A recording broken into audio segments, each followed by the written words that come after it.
In an ancient Yoruba kingdom, there lived a woman named Aduni. Aduni had been barren for many years, and despite her earnest prayers and numerous sacrifices, she remained childless. Year after year, the villagers mocked her, and this caused her great sorrow. Desperate for a child, Aduni went to the sacred river to pray to Osun, the Queen Mother. She poured out her heart, hoping for the goddess's mercy. Seeing her tears, Osun the goddess emerged from the water and presented Aduni with a golden egg. Take this egg back with you and bury it. After 9 months, you will bear a child, a daughter named Tiwa. She will be the most beautiful in the land. But remember, Aduni, my only request is that you raise Tiwa right. Do not spoil her or let her be too proud of her beauty. Aduni gratefully accepted the golden egg, promising to heed the goddess' request. She returned to her village and did as she had been told. And just as Osun promised, 9 months later, Aduni gave birth to a beautiful daughter named Tiwa. As Tiwa grew, her beauty became renowned throughout the kingdom. Villagers would gather just to catch a glimpse of her beauty. However, Aduni, overwhelmed by love and fear of losing her precious daughter, failed to follow Osun's instructions. Instead, she spoiled Tiwa immensely. Aduni would sweep the floor herself, while Tiwa played and admired herself all day. She would fetch water from the stream, while Tiwa did nothing, and performed all the household chores with no help from her daughter. Despite the villagers' gossip and whispers about Tiwa's laziness and pride, Aduni paid them no heed. She was simply happy to be a mother. Aduni, through her constant pampering and praises, made Tiwa believe that she was the most beautiful maiden in the land. To further inflate her vanity, Aduni had her portrait painted by the most skilled artist in the village and sent it to several neighboring villages for everyone to see and admire Tiwa's beauty. Everyone who saw her portrait fell in love with her instantly, for she was indeed a great beauty.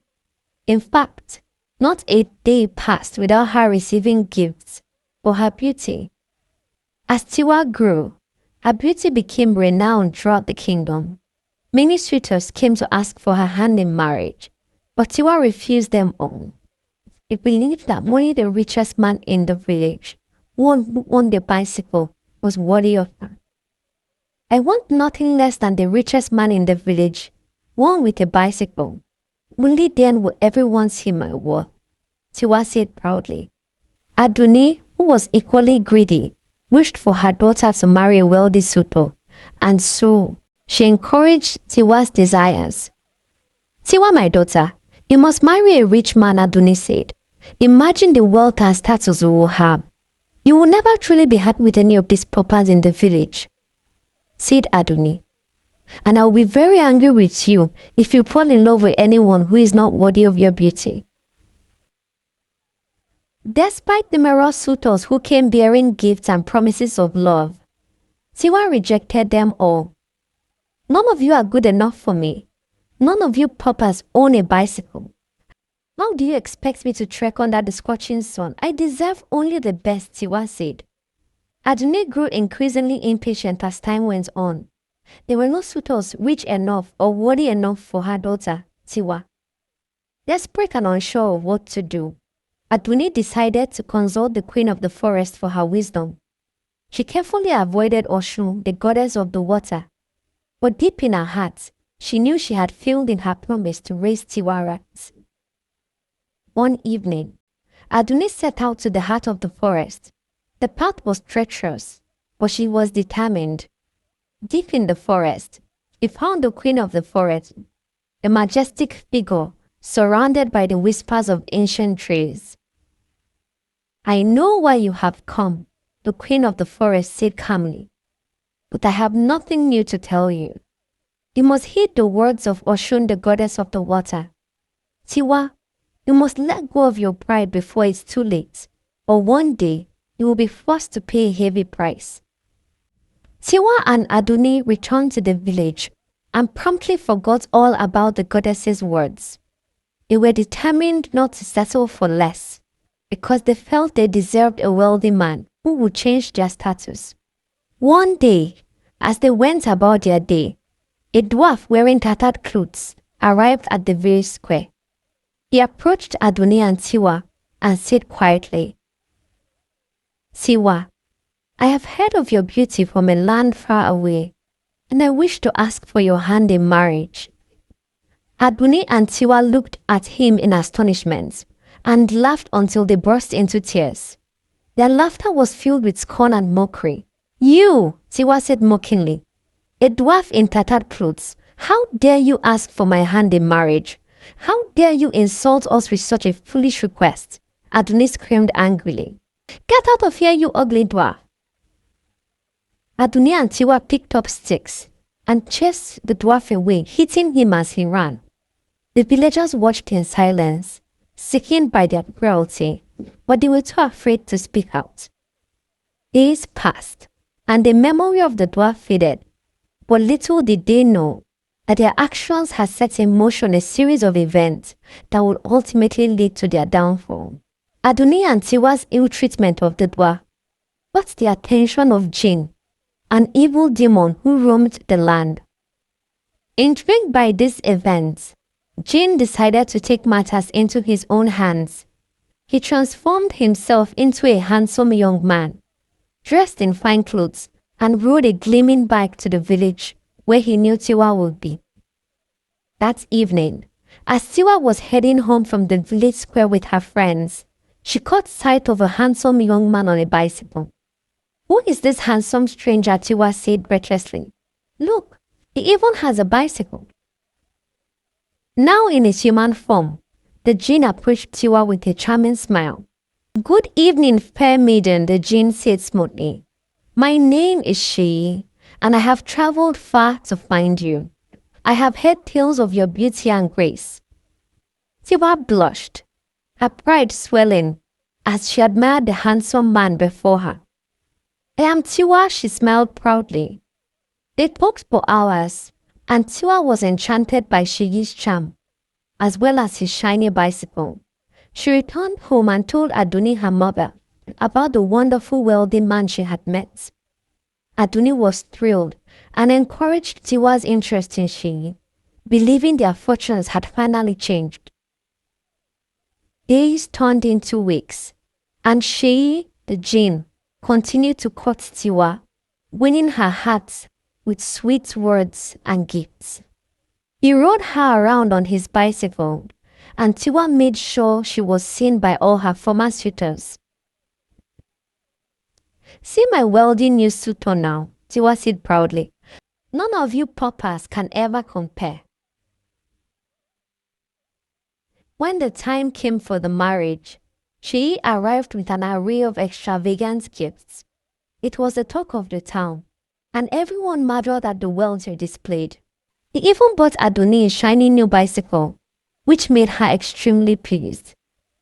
"Tiwa," Aduni said, beaming with pride, "you have done well. Look at the gifts your future husband Shi has brought. We are truly blessed."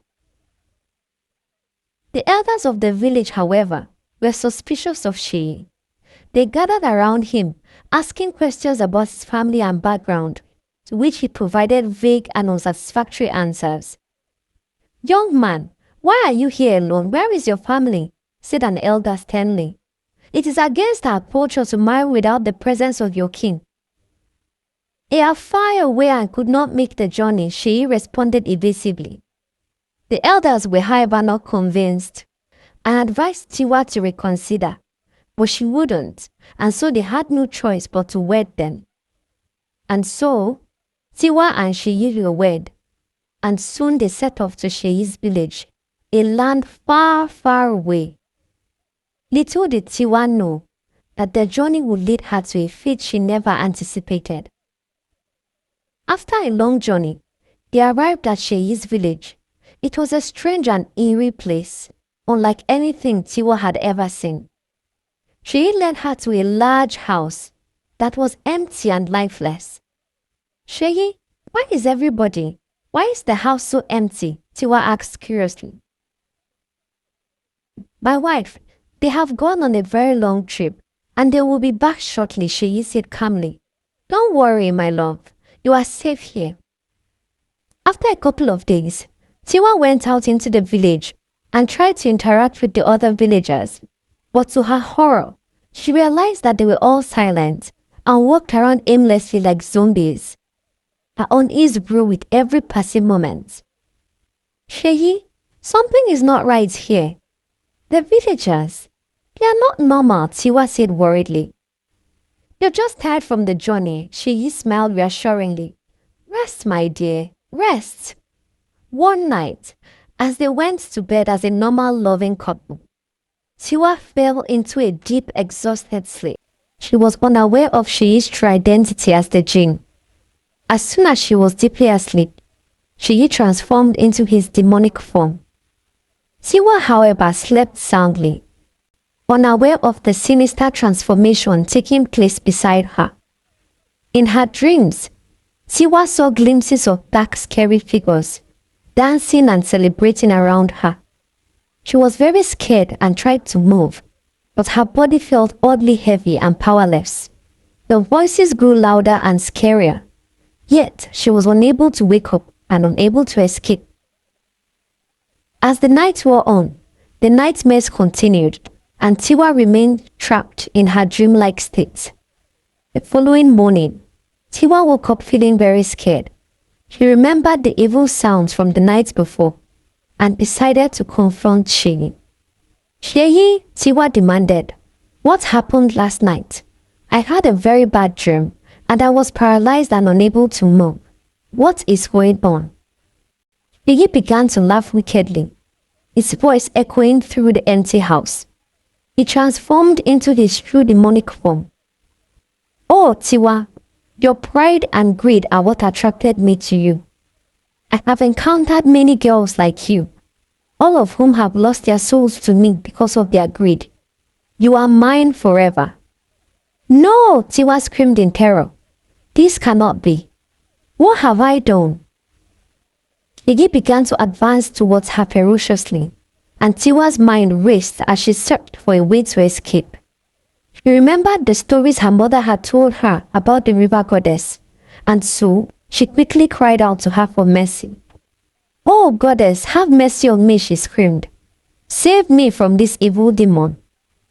As Sheyi moved closer, ready to devour her, Osun, the river goddess, appeared, and a bright light filled the room.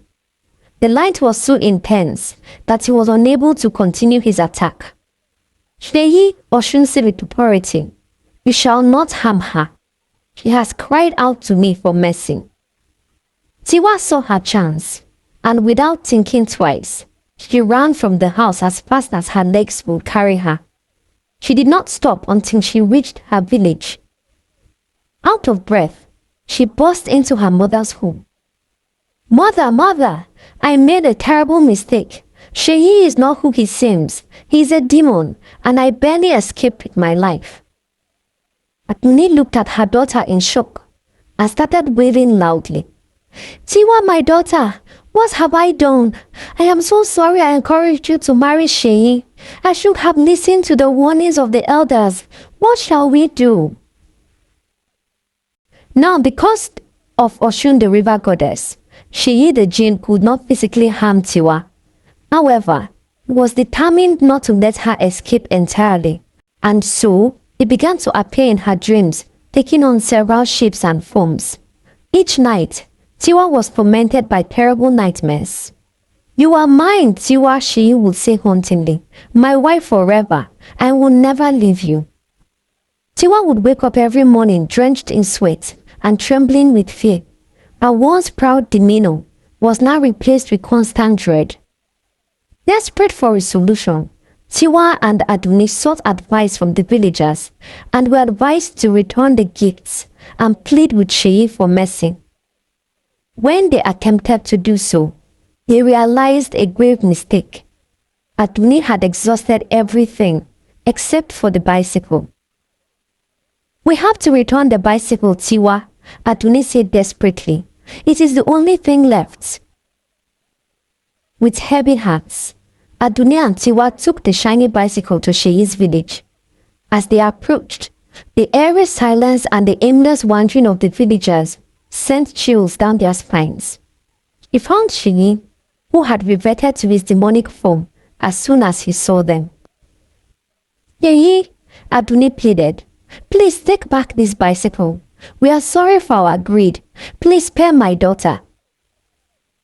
Sheyi laughed wickedly, his voice echoing ominously. "You think returning a mere bicycle will save her? She is mine forever." He longed at Aduni to harm her, but a bright light from the sky blinded him.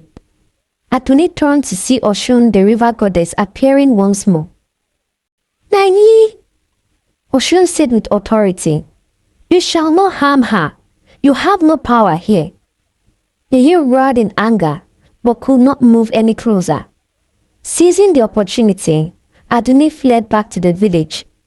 Together, they ran to the sacred river and prayed fervently to Osun, promising to change their ways. Because of Osun, Sheyi could no longer torment Tiwa physically or in her dreams. Tiwa became happy once more and went back to her normal life. However, Osun had warned her that she still had to pay the price for her past deeds by showing true humility to one person she deeply hurt. It was the only way to be free from Sheyi forever. Tiwa was unsure how to demonstrate true humility, and she had hurt a lot of people, and so she wasn't sure who exactly Osun was referring to. She tried to be friendly with the villagers, but she was treated as an outcast. The villagers, still scared of her past arrogance and the influence of Sheyi, avoided her and mocked her attempt at kindness. Time passed, and a young man named Kunle came from another village to ask for Tiwa's hand in marriage. He was unaware of Tiwa's history with Sheyi and was captivated by her beauty and charm. Tiwa, who was hopeful for a new beginning, agreed to marry him. On their wedding night, tragedy struck. Sheyi appeared in the room, his demonic form filling the space with terror. Kunle tried to escape, but Sheyi, filled with rage, killed him instantly. Tiwa was devastated. She wept bitterly and mourned Kunle. After a few years, she remarried again, this time to another kind-hearted man named Femi. However, tragedy struck once more. On their wedding night, Sheyi appeared and killed Femi as well. Filled with sorrow, Tiwa wept bitterly.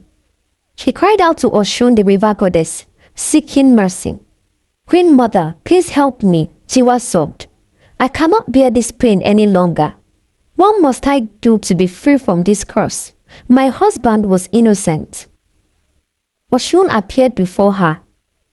"Tiwa, true humility comes from within," Osun said gently.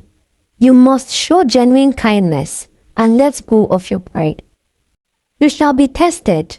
If you pass the test, only then will you be able to break free from Sheyi's grasp." A year after Tiwa's sorrowful plea to Osun, the goddess's words still echoed in her mind. The pain of losing two husbands to Sheyi's malevolent grasp had broken her spirit. She had tried to show true humility, but was mocked and shunned everywhere she went. As she wandered through the village lost in thought, she was startled by a familiar voice calling her name. "Tiwa, please may I speak with you?" Tiwa looked up and her heart sank when she saw the very dwarf she and her mother had knocked years ago. He remembered how she had cruelly rejected him, and the guilt she felt was overwhelming. I am sorry for how I treated you. I was proud and blind. Please forgive me," Tiwa said softly. "I hold no ill will towards you, Tiwa," the dwarf said warmly. "I loved you then, and I still love you now. I may not be wealthy, I may not have a bicycle or a fine house, but I can promise you this. I will love you truly, and I will care for you always.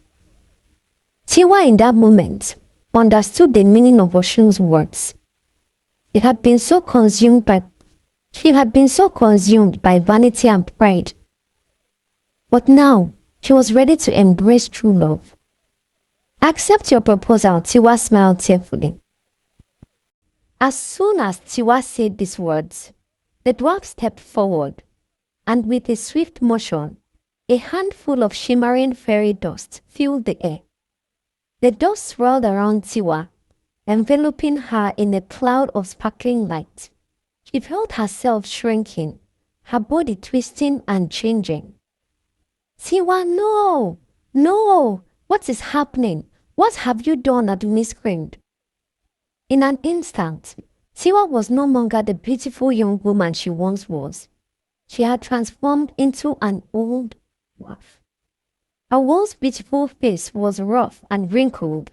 She stood before the dwarf, looking at him with awe, and hugged him tightly. Adoni wailed in dismay. No, Tiwa, no, no! Just as Tiwa was processing the enormity of the transformation, a bright light filled the air, and Osun the river goddess appeared before them. Tiwa, you have learned the lesson of humanity and true love. Your pride has been shattered, and your heart has softened. You are now free from Sheye's curse, and he will no longer haunt you. Before Tiwa could speak, Osun the river goddess tossed shimmering fairy dust into the air. Tiwa felt a sudden change take place within her. She felt her body twist and expand, the world around her becoming larger. When she looked up, she realized something extraordinary had happened. Her body had returned to its youthful, radiant form. The wrinkles and signs of age had vanished. Her hair shimmered in the sunlight, and her skin glowed once more. Beside her, the dwarf stood tall and majestic. His clothes were rich, and his face was handsome. Tiwa, Osun said warmly, this dwarf you mocked so long ago was not just any man. He was a prince, a ruler from a distant land, who was cursed long ago by a wicked sorceress. His form was altered, and he wandered the earth waiting for the one who would release him from his enchantments. Tiwa could hardly believe the transformation. The man standing before her was no longer the humble dwarf she had once scorned, but a handsome regal prince. Tiwa, Osun said, you are now free from your past mistake. The curse of Sheye has been broken, and you will no longer suffer. As for you, prince, you are restored to your rightful place. Together, we shall return to your kingdom, where Tiwa shall stand by your side as your queen. The prince extended his hand to Tiwa, and with a heart filled with love, she took it. As she did, a brilliant light surrounded them, and in an instant, they were transported to a magnificent palace. The prince led her through the palace, where they were greeted by his aged parents, who were very excited. And Tiwa ruled alongside her beloved prince, and they all lived happily ever after.